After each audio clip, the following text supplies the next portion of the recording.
Bonjour à tous, comme tous les ans depuis 2006, l'IEIF organise la matinée prospective fin janvier, un événement important et surtout courageux puisqu'il s'agit pour l'équipe de l'Institut de présenter ses anticipations mais aussi de revenir sur les prévisions de l'année passée. Alors, se sont-elles réalisées en 2014 ?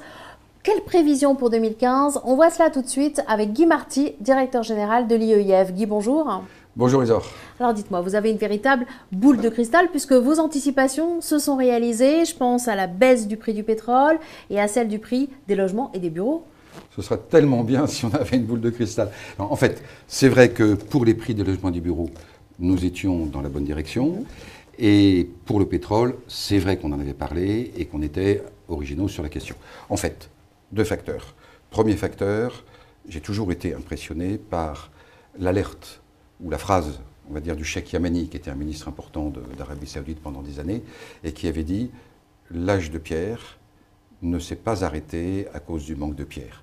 Et l'âge du pétrole s'arrêtera bien avant qu'on manque de pétrole. » Ce qui me paraît frapper au coin du bon sens. Et l'autre facteur, c'est que d'abord, il y a, et c'est ce qu'on a dit l'an dernier, une technologie qui augmente en productivité et qui va mordre en productivité sur l'économie, et que de l'autre, les États-Unis, depuis quelques années, ont fait d'énormes investissements en production de pétrole, et nous avons parlé d'un rendez-vous en 2015 pour ces deux tendances, c'est-à-dire plus de productivité par la technologie et baisse des prix du pétrole. Il y a tout de même une chose qui vous avait échappé, c'est que les taux baisseraient ? Ah oui, complètement.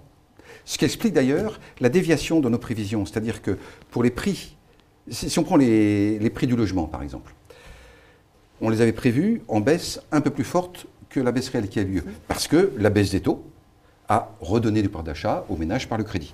De même, dans les loyers des bureaux, la référence du taux d'intérêt a amorti la baisse des loyers. Eh oui, ça arrive.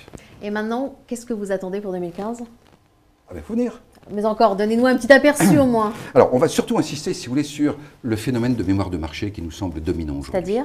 La mémoire de marché, c'est que, vous voyez, par exemple, quand les prix du logement montent pendant quelques années, pendant des années ensuite, les particuliers gardent à l'esprit le fait qu'il faut acheter un appartement, il faut acheter une maison, etc., etc. De même en bourse. Quand la bourse monte, pendant très longtemps, on garde le sens de la bourse, si vous voulez. Et quand elle baisse, c'est pareil.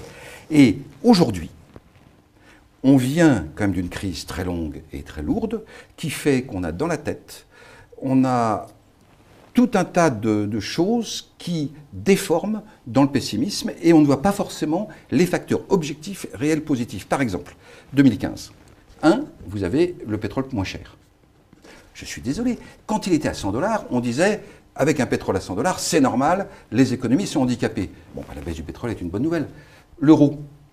Depuis combien de temps, nous, Français, on se plaint que l'euro soit trop cher ? Ça y est, il baisse. Il a baissé. C'est quand même une bonne nouvelle. Et puis, il y a le facteur d'autre intérêt dont vous parliez. Ces taux restant très faibles restent favorables. Et enfin, la croissance de productivité par la technologie, cette nouvelle vague, est aussi un bon facteur. Alors, ça fait quand même beaucoup de bonnes nouvelles, même si je sais que, par ailleurs, il y a toujours un risque politique. Je ne ferai aucun pari sur l'intelligence ou la stupidité des hommes politiques, et d'ailleurs, quel que soit le pays, ou quelle que soit la zone.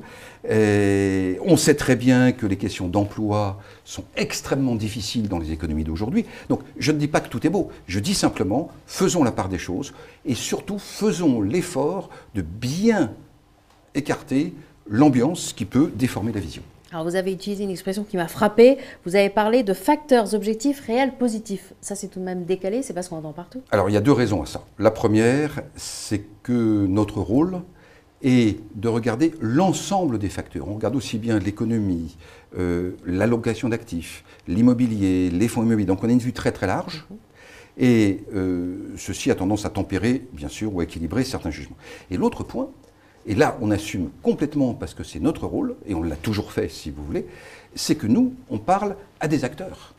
Donc, on se doit d'être concret et d'aborder, et de plutôt leur présenter, si vous voulez, des éclairages, des clés de lecture, même par rapport à l'information économique d'aujourd'hui. Et de voir exactement ce qui est en train de se passer. Guy, merci. Eh bien, merci. Quant à vous, je vous remercie de nous avoir suivis.